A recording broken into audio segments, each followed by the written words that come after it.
A reading from the first letter of Peter. Beloved, Christ suffered for sins once, the righteous for the sake of the unrighteous, that he might lead you to God. Put to death in the flesh, he was brought to life in the Spirit.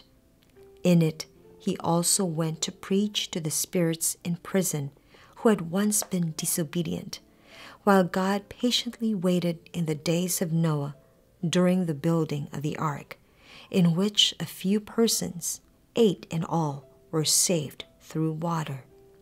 This prefigured baptism, which saves you now. It is not a removal of dirt from the body, but an appeal to God for a clear conscience, through the resurrection of Jesus Christ, who has gone into heaven and is at the right hand of God, with angels, authorities, and powers subject to him. The word of the Lord. Our second reading for this first Sunday of Lent is taken from the first letter of St. Peter. We have been reflecting on the theme of God's choice to save us, and now the corresponding challenge to us. Will we also choose God? Will we also choose to be faithful to God? In the first reading, the figure of Noah, chosen by God because he was righteous.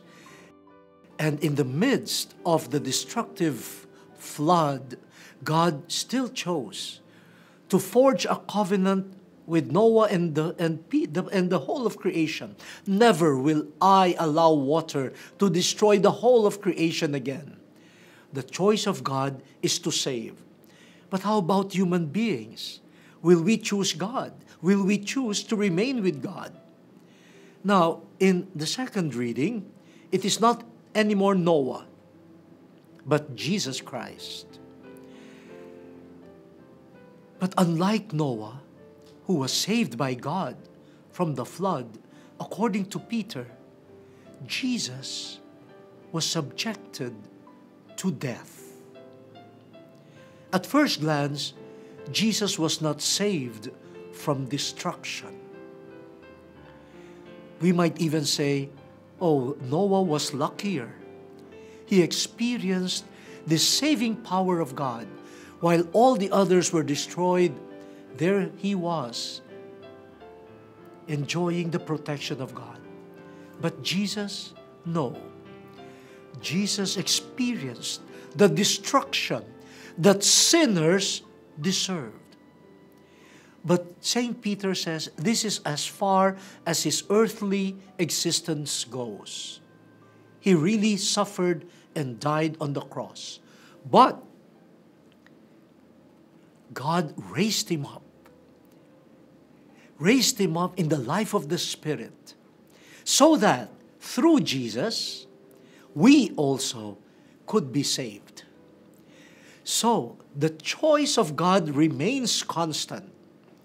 In Jesus, enjoying new life in God in the resurrection, we have been given a new covenant.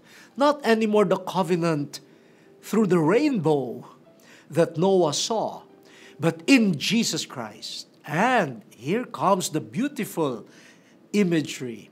St. Peter uses the flood experienced in the generation of Noah and says, now we have another type of experience of water.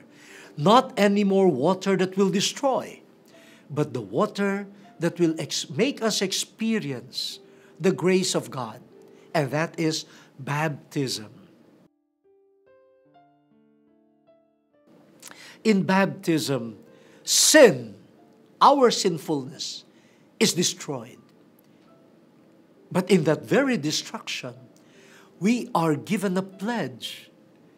We are given a pledge of a clear conscience united with God, thanks to Jesus Christ, who died on the cross but rose again in the Spirit. So here, very clearly, in the figure of Jesus and in the waters of baptism, sin is again destroyed, but we are saved. God chooses to save us. The question remains, we who are baptized, do we constantly choose God? Do we take the side of God? Or do we choose sin again and again? We have already been saved from sin. Sin has already been destroyed, but why do we choose it? This is the big mystery, the great mystery. But let us not lose hope. Let us be consoled by the fact that Jesus has saved us and God chooses to save us. By the grace of baptism, we can choose God rather than sin.